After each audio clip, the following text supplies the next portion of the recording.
Sarah, the news came down in the last hour that the Deputy Director of the FBI, Andrew McCabe, is stepping down. And we get reaction from the White House, and as the President back at the end of December was tweeting about Andrew McCabe in a less than effusive praise manner.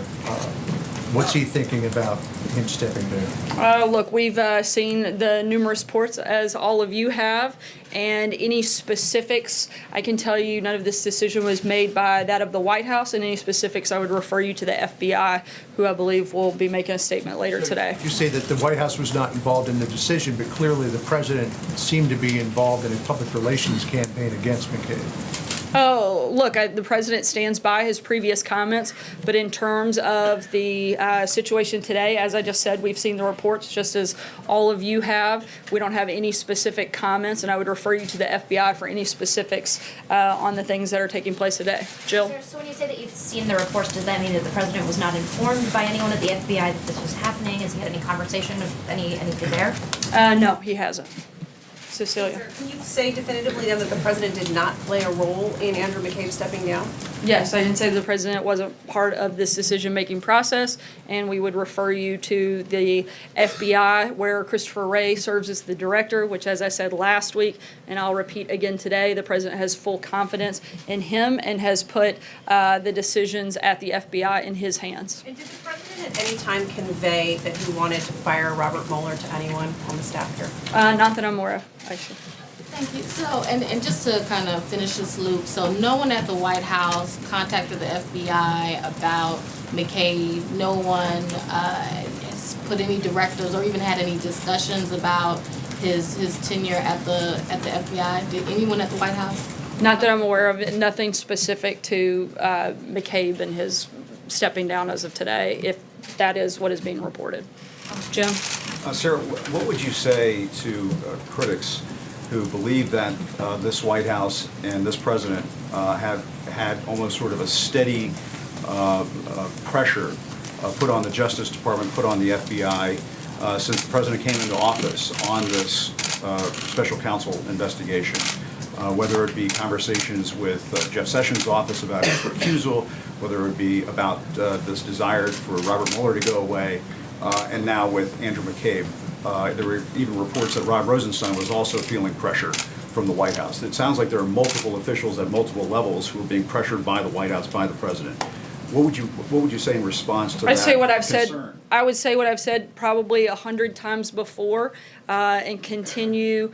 We'll say I'm sure 100 times today that the White House has been fully cooperative and is going to continue to be fully cooperative. In fact, we've gone above and beyond many times and certainly done everything that we could. The White House has provided over 20 witnesses and tens of thousands of pages of documents to the special counsel. We have done everything we can to be fully transparent, and we're going to continue to do that throughout the process. But what about this notion that the President has been applying pressure for months, steady pressure? The only thing that the President has applied pressure to is to make sure we get this resolved so that you guys and everyone else can focus on the things that Americans actually care about. And that is making sure everybody gets the Russia fever out of their system once and for all, that you are all reminded once again there was no collusion, and that we can move forward to focus on things like national security, the economy, and solving the immigration crisis that we have here in our country. So no obstruction of justice, nothing improper, nothing inappropriate here at all whatsoever from the President since he came into office when it comes to this investigation. No, and I think we've been pretty clear on that.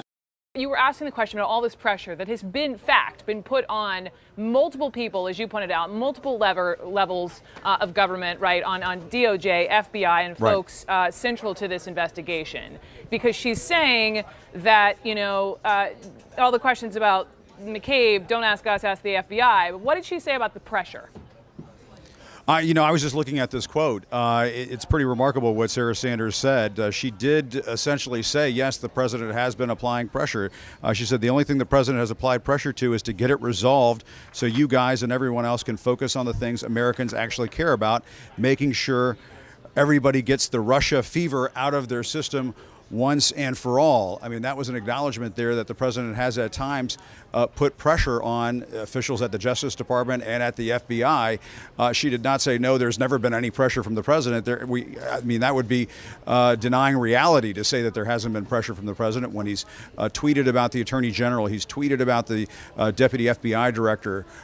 We know there are reports, and including from CNN, that he wanted to fire the special counsel Robert Mueller, and so on. And so I think that's a pretty interesting acknowledgement from Sarah Sanders, although what she was trying to say and the way she was spinning it was that, well, this is the reason why the president has been doing this is because there's nothing to see here with the Russia investigation and that we wanted to get it to be done with as soon as possible. That's not how law enforcement investigations work. That's not how special counsel investigations work. There isn't really much you can do as the President of the United States to expedite that kind of investigation. You could try to do what Richard Nixon did during the Watergate area and have a Saturday night massacre of that sort. But as Lindsey Graham and other top Republicans have said up on Capitol Hill, and the Speaker of the House has said this, that the Russia investigation, that the Mueller investigation should go on, that would cause something of a constitutional crisis. And so what we've seen from this president, I think it's pretty clear all along, is just sort of pushing the envelope as far as he thinks it can go. And now I think one of the final questions of this Russia investigation that Mueller's going to have to get to the bottom of is whether or not any of those efforts cross the line into illegality that would fall under the heading of obstruction of justice. Now, when I asked Sarah Sanders about that during the briefing, anything improper, anything illegal, any obstruction of justice, she said no on all of those accounts. But of course, that is what you would expect to hear from a White House press secretary, but it hardly puts the matter to rest.